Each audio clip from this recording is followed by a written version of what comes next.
Hi everyone and welcome back to the 4-H Dispatch Flyer. Oh my gosh.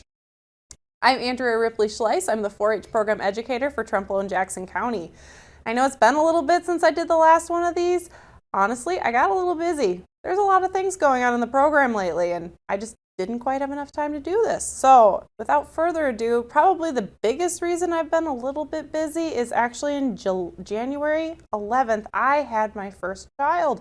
Her name is Grace Adeline Schlais, and my husband and I are quite excited to have a new addition.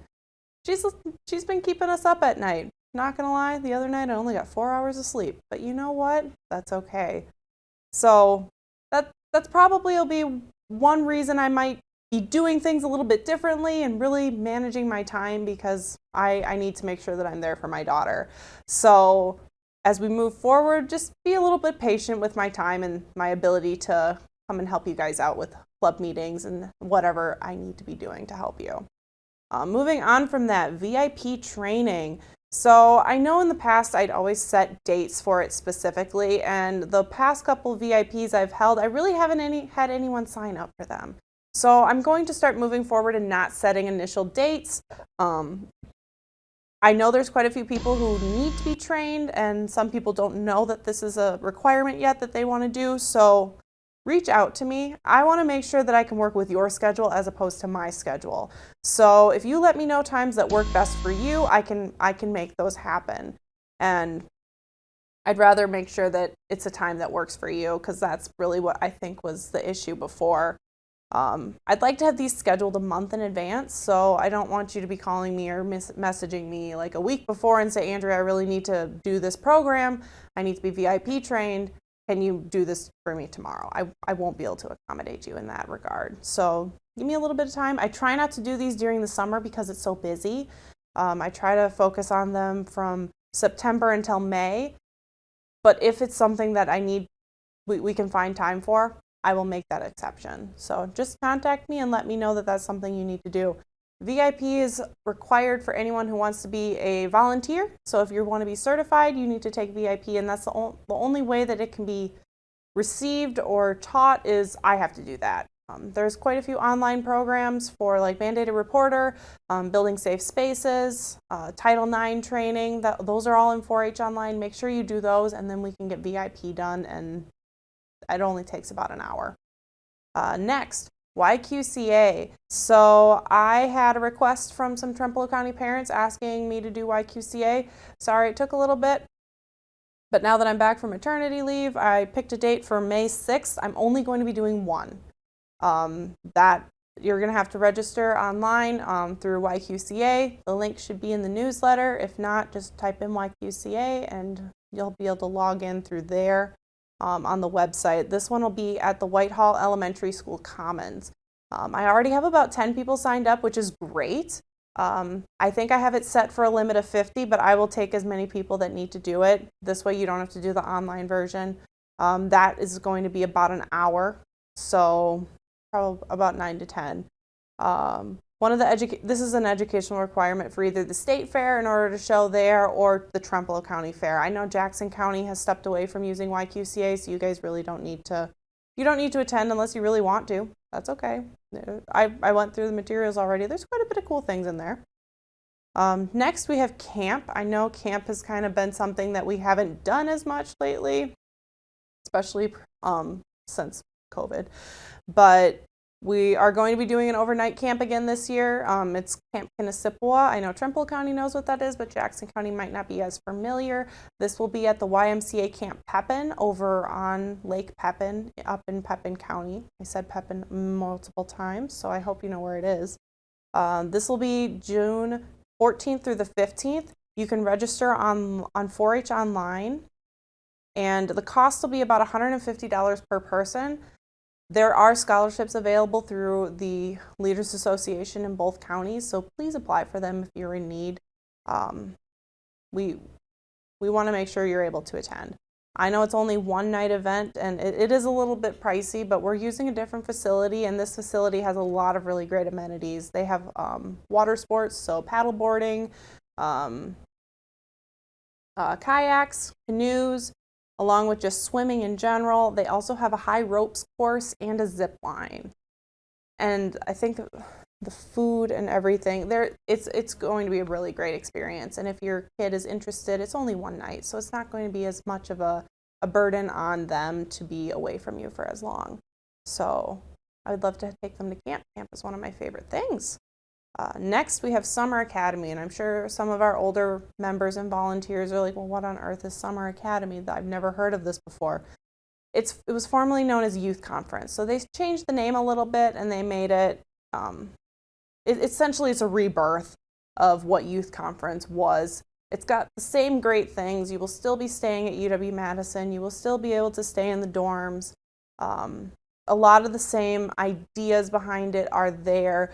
We're just going to take it as more of a pre-college, post-secondary exploration type program. I'm actually involved in part of the planning for the Ag and Animal Science track. So this is happening June 19th through the 22nd, and it is primarily for people who are in 7th through 10th grade.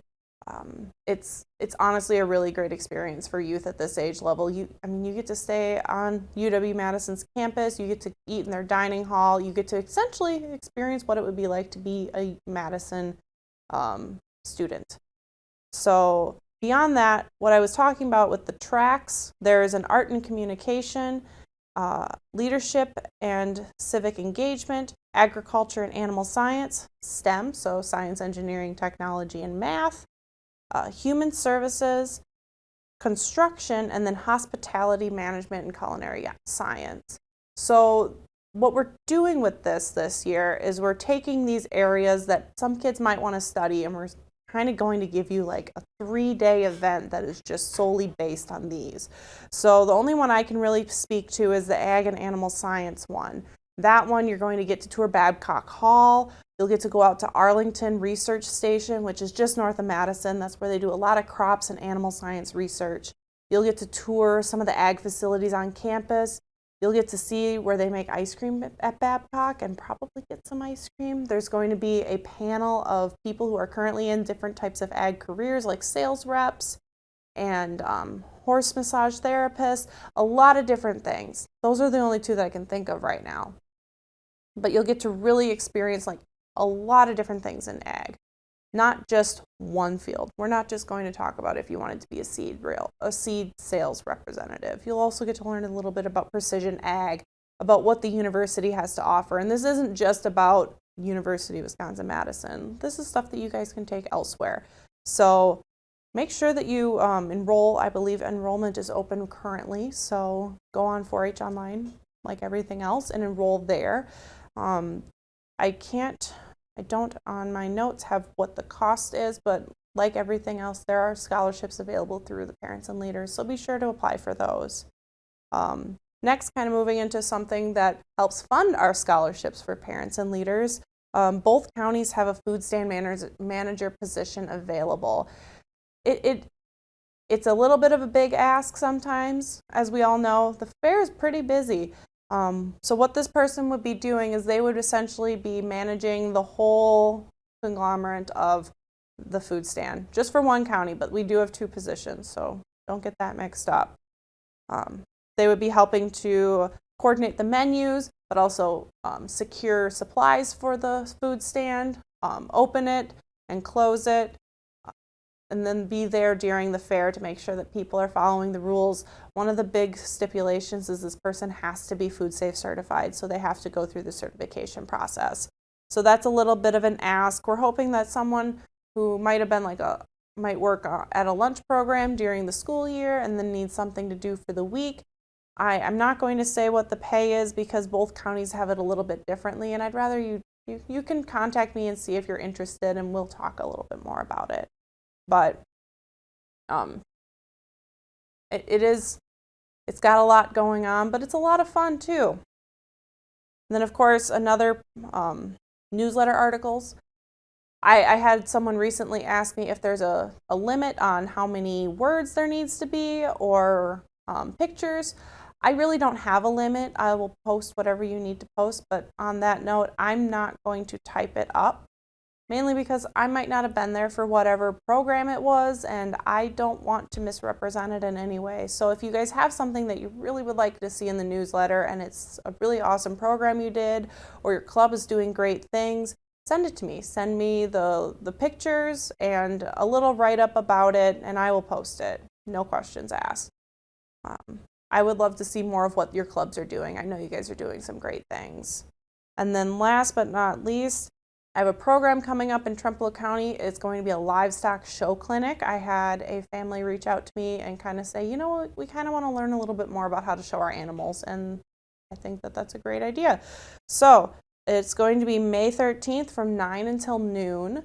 I'm still securing some presenters, but it should be beef, goats, sheep, and dairy goats, mainly because I show dairy goats, and so I have those available to me. But I'm still working on getting a couple of those ready. Swine actually will have, Jamie Goplin, the Trempealeau County swine superintendent, is actually going to be having multiple meetings on showing and working with your swine project. So look for stuff coming from him. I did share anyone who enrolled in the swine project in 4-H Online with him. So other than that, watch for registrations in your email about this program, because I'm going to want to know who's planning on coming, so that I kind of have a general idea of what the day, how many people will be there, and how the day is going to go. So yeah, I'm hoping that we're just starting to get busy here in 4-H. So we've got some other things coming up, but I just got back. So next month is going to have a little bit more of a newsletter, or a little bit longer newsletter. So if you guys have any other questions, always feel free to contact me. Email is preferred. But other than that, thank you for coming out. Bye.